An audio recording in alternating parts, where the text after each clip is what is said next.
पशु बलि के दुष्परिणाम। महाराज पृथु का पौत्र बरही बड़ा कर्मकांडी था।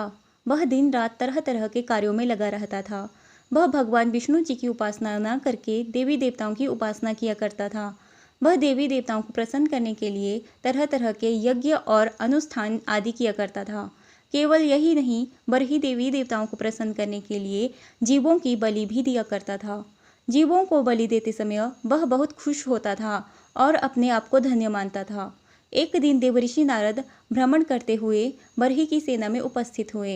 बरही ने उनका स्वागत किया और बैठने के लिए उन्हें सुंदर आसन दिया।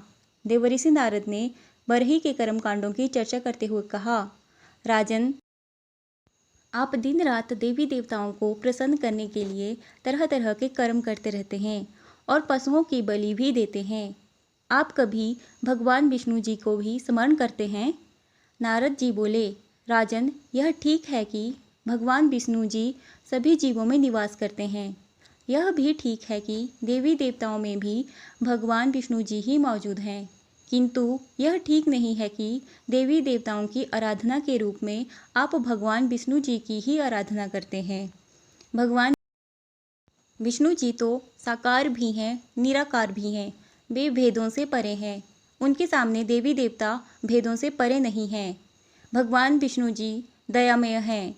वे भोगों और बलियों से प्रसन्न नहीं होते। वे प्रसन्न होते हैं प्रेम और भक्ति से। मनुष्य को भगवान विष्णु जी के चरणों से प्रेम करना चाहिए। उन्हीं में अपना मन रमाना चाहिए। नारद का कथन सुनकर बरही मौन रहा। वह ही मन में कुछ सोचता रहा। नारद ने बरही की ओर देखते हुए पुनः कहा, राजन, आप देवी देवताओं को प्रसन्न करने के लिए पशुओं की बलि देते हैं। यह पाप है, अधर्म है। जीवों की हिंसा से बढ़कर दूसरा पाप कोई नहीं होता। अतः आपको जीवों की बलि नहीं देनी चाहिए। किंतु नारद के कथन का बरही के मन पर कोई प्रभाव नहीं पड़ा। वह उनके समझाने के बाद भी कर्म कांडों में लगा रहा। देवी देवताओं को प्रसन्न करने के लिए बलि देता रहा। बरही जब मृत्यु के पश्चात यमलोक में गया तो उसके मार्ग को रोककर सभी पशु खड़े हो गए जिनकी उसने बलि दी थी। वे बरही को घूर घूर कर देख रहे थे। बरही उन्हें देखकर डर गया और सहायता के लिए पुकारने लगा। उसकी पुकार सुनकर यमदूत हंसने लगे। उन्होंने बड़े जोर से हंसते हुए कहा, मूर्ख, तुम जिन पशुओं की बलि देकर हर्षित हुआ करते थे, वे ही आज तुमसे बदला लेने के लिए तुम्हारे सामने खड़े हैं। तुम्हारी सहायता कोई नहीं कर सकता। यमदूतों का कथन सुनकर बरही बोला, मैंने जीवन भर जो भी हिंसा की थी वह देवी देवताओं को प्रसन्न करने के लिए की थी।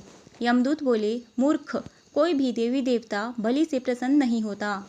मनुष्य अपने मन के विकारों के ही कारण देवी देवताओं को बलि दिया करता है। अगर देवी और देवता बलि से प्रसन्न होते तो क्या वे तुम्हारी सहायता नहीं करते? तुमने बड़ी भूल की है। तुम आजीवन भगवान विष्णु जी को भूलकर पशु बलि के ही प्रपंचों में फंसे रहे।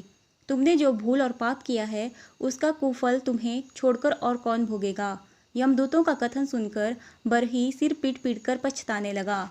वह सोचने लगा, काश मैंने नारद जी की बात मान ली होती, लेकिन अब पछताने से क्या फ़ायदा।